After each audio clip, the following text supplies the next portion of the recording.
వీరు వెళ్ళి అడిగారు, ఎందుకయ్యా మీ స్త్రీలు నగ్నంగా నాట్యం చేయడం మీకు ఎందుకు ఇష్టం? మీ స్త్రీలు అక్కడికి వెళ్ళి నగ్నంగా వాళ్ళ ముందు నాట్యం చేస్తూ ఉంటే మీకు ఏమంత ఆనందం ఏంటి? అందులో గౌరవం ఏముంది అంటే వాళ్ళు చెప్పారు, ఇది మా సంస్కృతి అన్నారు. ఇది మా సంస్కృతి అన్నారు. బట్టలు తీసే సంస్కృతి నీదైతే నాకు బట్టలు ఇచ్చి గౌరవం ఇచ్చారయ్యా మా వాళ్ళు. ఎందుకు దేవుని రాజ్యం రాదనుకుంటాను నేను? తప్పకుండా వచ్చి తీరుతుంది. దేవునికి స్తోత్రం కలుగును గాక. నీకు బట్టలు ఇవ్వకపోతే అది నీ సంస్కృతా? నాకు బట్టలు ఇవ్వకపోతే నేను అమ్ముడిపోయినట్లా? ఇదెక్కడి న్యాయం? ఇదెక్కడి న్యాయం?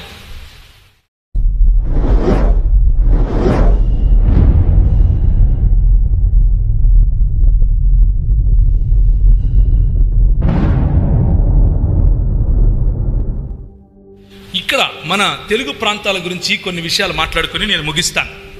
తెలుగు ప్రాంతాలలో ఇక్కడ మన ఊళ్ళలోనే రేణుకా ఎల్లమ్మ గుళ్ళు ఉంటాయి. ఆ రేణుకా ఎల్లమ్మ గుళ్ళకు ఉన్నటువంటి కథ చెప్తాను. ఎందుకు ఈ రేణుకా ఎల్లమ్మ గుళ్ళు ఉన్నాయి, ఏంటి దీని కథ అన్నది. ఇది ఒక దళిత్ స్ట్రగుల్. ఇక్కడ నగ్నంగా ప్రజలు ఆరాధించేవారు. చంద్రగుట్టి అన్నటువంటి ఒక ఇన్సిడెంట్ జరిగింది 1980లో. 1800 కాదు, 1986 గురించి మాట్లాడుతున్నాను. ఇది పబ్లిక్ ఇంట్రెస్ట్ లిటిగేషన్ బిల్ ఒకటి వేశారు హైకోర్టులో. ఏమని వేశారు అని అంటే, ఇక్కడ ఏదైతే నగ్నంగా ఆరాధన చేస్తున్నారో ఫలానా ఎల్లమ్మ గుడి దగ్గరికి వెళ్ళి దళిత జోగిని వ్యవస్థ గురించి మాట్లాడబోతున్నాను.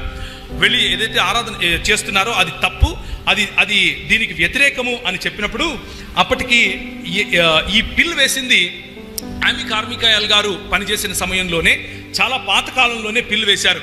అప్పుడున్నటువంటి గవర్నమెంట్ అంటే విక్టోరియా రాణి యొక్క గవర్నమెంట్, బ్రిటిష్ పాలన సమయంలోనే ఆ బిల్ వేస్తే వాళ్ళు అన్నారు, అయ్యో మీరు బిల్లు వేస్తున్నారు, ఈ జోగిని వ్యవస్థకు వ్యతిరేకంగా బిల్లు వేస్తే, అంటే నాచ్ అనే కమ్యూనిటీకి వ్యతిరేకంగా బిల్లు వేస్తే అది బ్రాహ్మణ వాదానికి వ్యతిరేకంగా బిల్లు వేస్తున్నట్లు మీరు అని అడిగారు. వీరు వెళ్ళి అడిగారు, ఎందుకయ్యా మీ స్త్రీలు నగ్నంగా నాట్యం చేయడం మీకు ఎందుకు ఇష్టం? మీ స్త్రీలు అక్కడికి వెళ్ళి నగ్నంగా వాళ్ళ ముందు నాట్యం చేస్తూ ఉంటే మీకు ఏమంత ఆనందం ఏంటి? అందులో గౌరవం ఏముంది అంటే వాళ్ళు చెప్పారు, ఇది మా సంస్కృతి అన్నారు. ఇది మా సంస్కృతి అన్నారు. బట్టలు తీసే సంస్కృతి నీదైతే నాకు బట్టలు ఇచ్చి గౌరవం ఇచ్చారయ్యా మా వాళ్ళు. ఎందుకు దేవుని రాజ్యం రాదనుకుంటాను నేను? తప్పకుండా వచ్చి తీరుతుంది. దేవునికి స్తోత్రం కలుగును గాక. నీకు బట్టలు ఇవ్వకపోతే అది నీ సంస్కృతా? నాకు బట్టలు ఇవ్వకపోతే నేను అమ్ముడిపోయినట్లా? ఇదెక్కడి న్యాయం? ఇదెక్కడి న్యాయం? బట్టలు లేకుండా నువ్వు డాన్స్ వేయాలి, అది నీ కులం అని చెప్పింది ఈ వ్యవస్థ. నువ్వు బట్టలు లేకుండా నేను చెప్పిన పద్యాలు వల్లించాలి అని చెప్పింది ఈ కులం. ఆ కులం ఈ రోజుకు కూడా మన మహబూబ్ నగర్ మరియు బీదర్ ప్రాంతాల నుంచి మహబూబ్ నగర్ వరకు కర్ణాటక ప్రాంతాలు మరియు మన తెలంగాణ ప్రాంతము బళ్ళారి వరకు కూడా ఈరోజు మన మధ్యలో కూడా ఆ సముదాయం నుంచి వచ్చిన వాళ్ళు ఉన్నారు. దేవునికి స్తోత్రం కలుగును గాక. ఈరోజు క్రైస్తవులుగా నిలబడి అంటున్నారు, మేము దేవుని పిల్లలం, మేము బట్టలు ఇప్పుకొని నాట్యం చేసేవాళ్ళం కాదు అని చెప్తున్నారు. ఎందుకు అనంటే మన సహోదరుల యొక్క పూర్వీకులు అన్నారు, ఇదిగో ఈ 66 పుస్తకాలు ఉండే బైబిల్ పట్టుకుని అన్నారు, ఇది వచ్చిందయ్యా మా చేతికి, మాకు అక్కర్లేదు డాన్స్ అన్నారు. ఇది వచ్చిందయ్యా మా చేతికి, మీ కింద మేమేంది డాన్స్ చేసేది అన్నారు. ఇది వచ్చింది మమ్మల్ని లిబరేట్ చేయడానికి. ఈ పుస్తకం మా చేతికి వచ్చింది, మేమేం ఖడ్గాలు పట్టుకొని యుద్ధాలు చేయము, మేమేం పెద్దగా జబ్బలు సరిచేదేమి లేదు. మాకు ఇదిగో ఈ గ్రంథం వచ్చింది, నల్ల పుస్తకం అని ఎగతాళి చేస్తున్నావు కదా, ఆ నల్ల పుస్తకం నాకు డిగ్నిటీనిచ్చింది. ఆ నల్ల పుస్తకం నాకు ఆత్మాభిమానాన్ని ఇచ్చింది. ఆ నల్ల పుస్తకం నాకు ఆత్మగౌరవాన్ని నేర్పింది. ఈరోజు జోగులాంబ అని గొప్పగా మాట్లాడుతున్నావు, కానీ దాని వెనుకున్నటువంటి ఒక పురాణం చెప్తాను చూడండి, భలే ఉంటుంది. మరి జమదగ్ని గారు, ఆయన భార్య ఉంటారు, ఆయనకు పరశురాముడు ఒక కుమారుడు, ఉన్న 3 కుమారుల్లో ఒకడు. జమదగ్ని గారి భార్య అయినటువంటి రేణుక గారు ప్రతిరోజు పోయి నీళ్లు తీసుకొని వచ్చి ఇచ్చేవారు. ఒకరోజు గంధర్వులు వస్తే వాళ్ళ మాయలో పడిపోయింది అని అనుకుని జమదగ్ని ఏమంటాడంటే, ఈ రేణుకను చంపేరా అని అంటాడు. 3 పిల్లల్లో ఒకడైనటువంటి పరశురాముడు, సరే నాన్న నేను చేస్తాను అని చెప్పి ఆమె తల నరికేస్తాడు. ఆమె తల నరికేసిన సమయంలో, సరే నా కొడుకు నా మాట విన్నాడు అని చెప్పి నేను నీకు వరాలు ఇస్తాను, చెప్పరా ఏం కావాలో అని అంటే, మా అమ్మ తిరిగి రావాలి అని అంటాడు. మీ అమ్మని తిరిగి రావాలి అని అంటే, మరి తలకాయ తీసుకొని వచ్చావు కదా, మొండెం ఏది అని అంటే, సరే నేను మొండెం తీసుకొని వచ్చిస్తాను నీకు అని చెప్పి ఒక శూద్ర జాతి స్త్రీ, ఒక అస్పృశ్యురాలు, దాసులు, దస్యులు, మ్లేచ్చులు అని ఎవరినైతే పిలిచారో, నల్లగా ఉంటారు, ఇంత బండగా ఉంటారు అని ఎవరినైతే పిలిచారో, ఒక అమ్మాయి, ఒక స్త్రీ అక్కడ నీళ్లు పట్టుకుంటూ ఉంటే వెళ్ళి దాన్ని తల నరకరా అని అంటే తల నరికాడు. అదే ఈ ఎల్లమ్మ. ఆ తల నరికి తీసుకొని వచ్చి రేణుక తల తీసుకెళ్లి ఆమెకు పెట్టి, ఆ సమయంలో ఆమె బట్టలు ఉన్నాయో లేదో కూడా తెలుసుకోకుండా ఆమె పరిగెట్టినప్పుడు రేణుక ఈ భూమి చీల్చబడి ఆమెను మింగేస్తుంది. అలా నగ్నంగా పరిగెడితే భూమి మమ్మల్ని తీసుకుంటుందిరా, మిమ్మల్ని తీసుకుంటుందిరా, మిమ్మల్ని తీసుకుంటుందిరా అని చెవులలో రింగులు రింగులు తిరిగేట్లుగా కొన్ని వేల సంవత్సరాలు చెప్పారు. కాబట్టి బట్టలిప్పిపోయి మనము ఆరాధన చేస్తే మనము స్వీకరింపబడతాం అని నేర్పించారు. అది దీని వెనుకున్నటువంటి పుక్కిటి పురాణం. కానీ క్రైస్తవ మిషనరీలు ఏం చేశారు? నువ్వు దేవుని స్వరూపంలో ఉన్నావు అన్నారు. నువ్వు దేవుడు తన పోలికలో నిన్ను చేసుకున్నాడు అని చెప్పారు. నీకు బ్రతికే హక్కు ఉందని చెప్పారు. నువ్వు బట్టలు కట్టుకునే హక్కు ఉందని చెప్పారు. నువ్వు వాళ్ళ ముందు నాట్యం చేయక్కర్లేదు అని అన్నారు.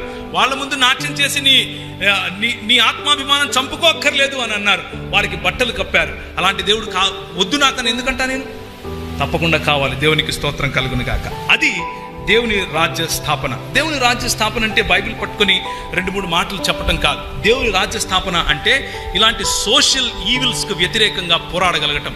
హామీ కార్మికాయలు లాంటి వాళ్ళు వాళ్ళ జీవితాన్ని పణంగా పెట్టి ఈరోజు మన కోసం పోరాడారు. కాబట్టి మన స్త్రీలు పై వస్త్రం ధరించుకుంటున్నారు, మన స్త్రీలు సరిగ్గా బట్టలు కట్టుకుంటున్నారు. కేరళలో అదే ప్రాంతం, అదే వివక్ష. మదురై ప్రాంతంలో అదే వివక్ష. పై వస్త్రం ధరిస్తే చనులు కోసినటువంటి, స్తనాలు కోసినటువంటి చరిత్ర ఈ దేశంలో లేదా అని ప్రశ్నించండి. బట్టలు పొదీయడం నీ సంస్కృతి అయితే బట్టలు కప్పడం మా సంస్కృతి.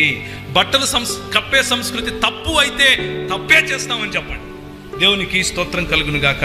ఇది ఈ జోగిని వ్యవస్థ అన్నది తమిళనాడులో దేవరాడియార్ అని పిలిచారు. అలాగే ట్రావెన్కోర్ ప్రాంతంలో కుడిక్కార్లు అని పిలిచారు. ఆంధ్రప్రదేశ్ ప్రాంతంలో దోగములు, సానిలు అని పిలిచారు. కన్నడ స్పీకింగ్ ప్రాంతంలో బసవిలు అని పిలిచారు. గోవా ప్రాంతంలో భావనిలు, భవినీలు అని పిలిచారు. మహారాష్ట్ర ప్రాంతంలో జోగతీలు, జోగినీలు అని పిలిచారు.